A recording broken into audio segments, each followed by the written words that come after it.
Hello and welcome to another fly tying session with your host Scott.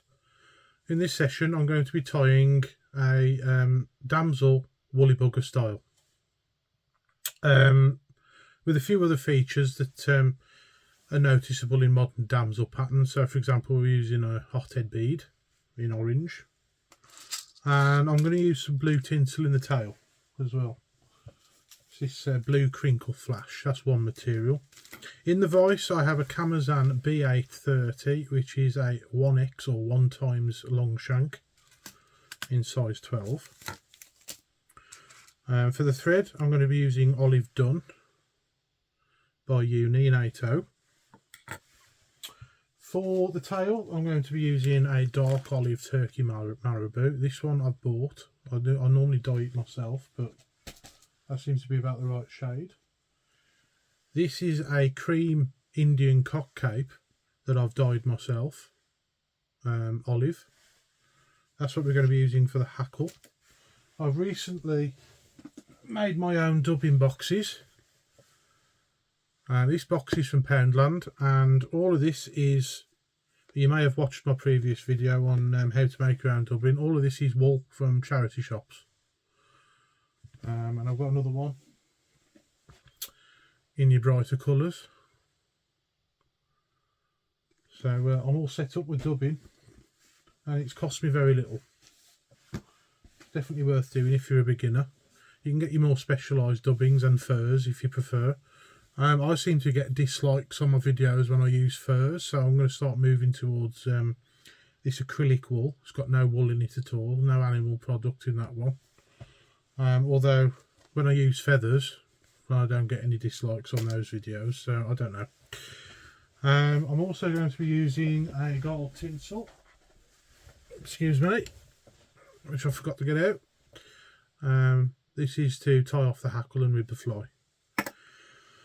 So I think that's everything covered. So we're going to come in and start the thread just behind the bead.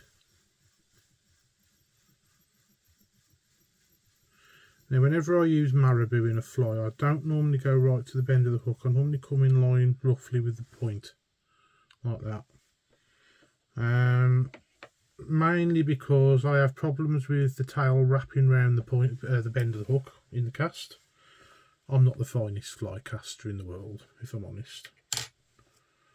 I don't think I've ever thrown a full line. But I'll cast well enough to get by.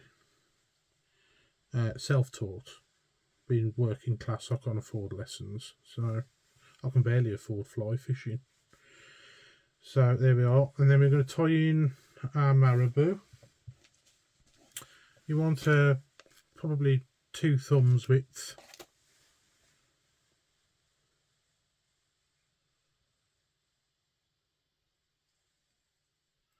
And pull it off the stalk.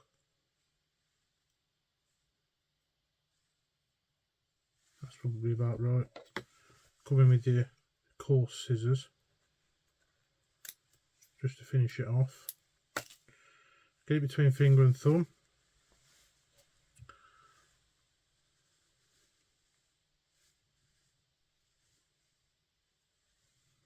And you start pulling away some of the fluff here, just to reduce bulk a little bit for tying it in. That'll do.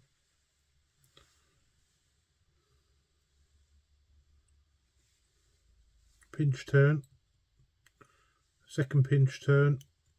I want to try and keep it on the top of the hook and then lock it off. Now bear in mind that probably still will turn,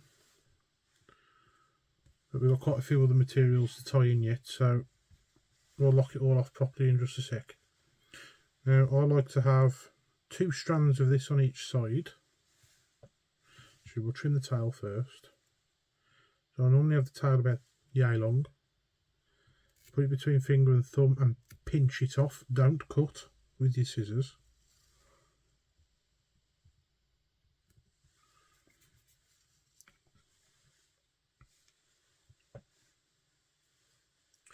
You get this length of krinkle-flash. I bought this off Amazon actually, the krinkle-flash. Fly.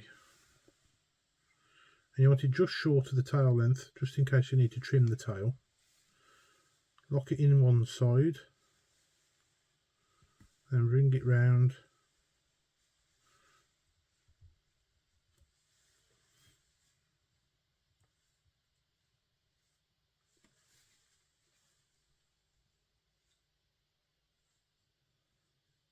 The other side.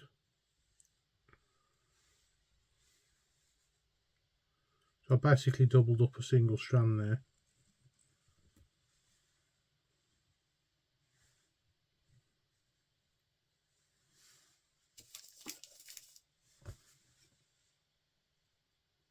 And trim.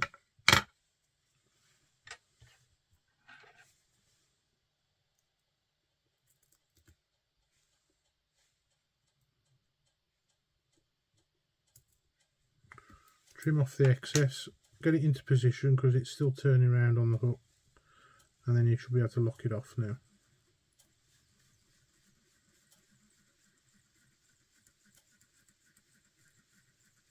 Just tidy up a bit, ready for the body and your hackle.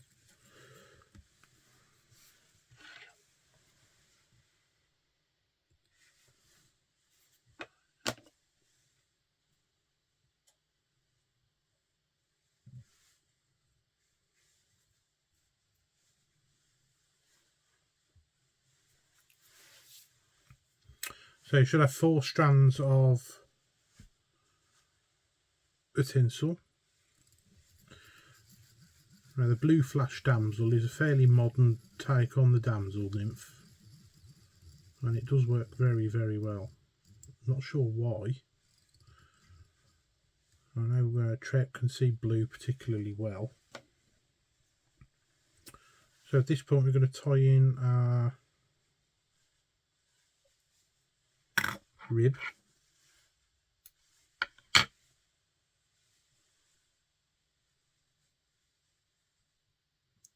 Which is a gold holographic tinsel from a company called Madeira.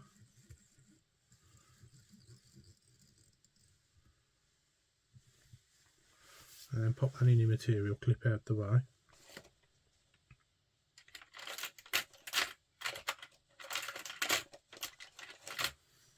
I forgot to get my hackle pliers out as usual, so they're out now.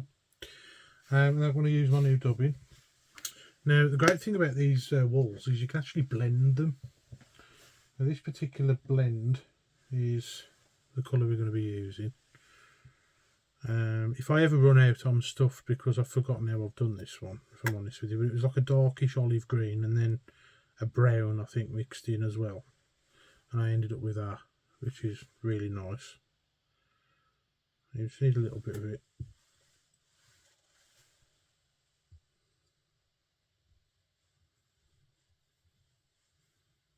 You can dub it how you like. I'll just literally put it straight on the thread. No wax, nothing.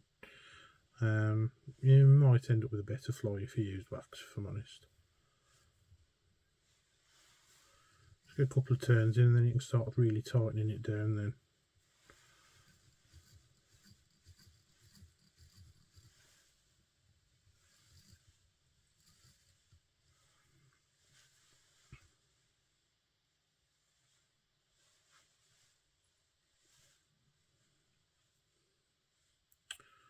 Now, Damsel Nymph can prove quite a good pattern to use in the winter. As I film, it's the 4th of January. And my actual, well, I say my lake, the lake that's on the caravan site is frozen over. And we've got various weather warnings out for snow and ice. But if you're going trout fishing, you can't really go wrong with a Damsel Nymph this time of year. Right, that's the body. Unfortunately, you're not going to be able to get that dubbing from a shop. Obviously, you're going to probably use one that matches that if you've got your own dubbings. Or I would probably recommend an olive green hare's ear fur, if you've got any. Now, you want a fairly decent feather here. You might think it might be a bit long.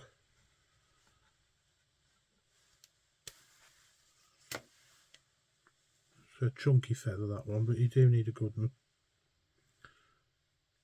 The idea is you want this fly to create quite a lot of disturbance in the water. This is a good coloured water fly, this one. I'm going to tie the hackle in at the bead. You want to go in quite tight, otherwise it will slip. Bend it back, go over it again. There we go. I don't think that's going to go anywhere. You watch it slip now.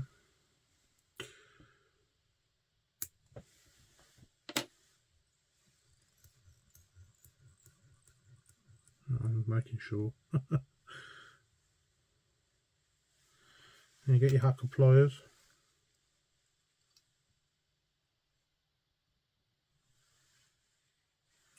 Now I like to do 2 turns at the head, as close to the bead as possible, like so, preferably touching. There we go. And then palmer. Probably about a 3mm gap there, maybe 2. Only 2. It's probably going to be about 5 turns by the looks of it on this hook.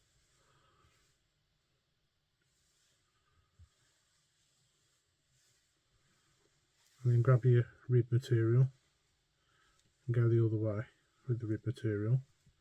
Once you've got one full turn in, you can let go.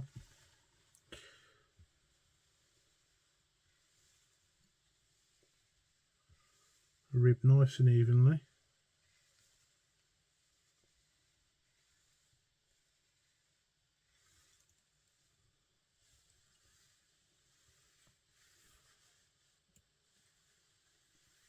And then tie it in.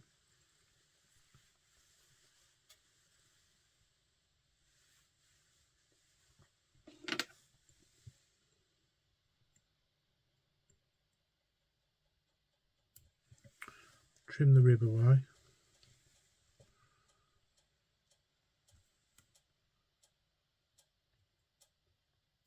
Trim the stalk of the feather away. Brush the hackle back.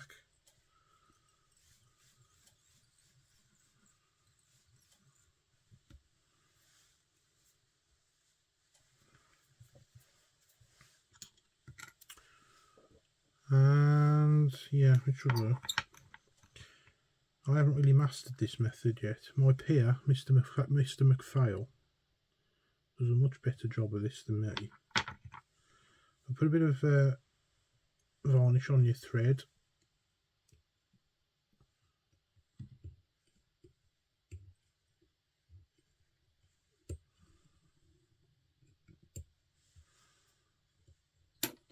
And there we are.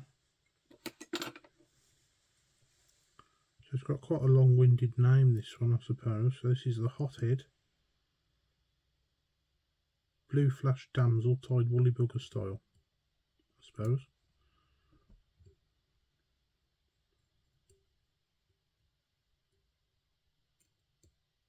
There we go, finally got that trimmed away. I think the thread blended in with the hackle fibre quite well there. And there we have it. And you can brush it if you like.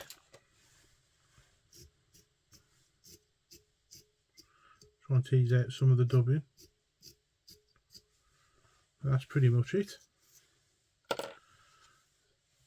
Thank you all very much for watching. Please like, share and subscribe, and I will catch you guys in the next one. And hopefully I'll have my new voice by then. We can but pray.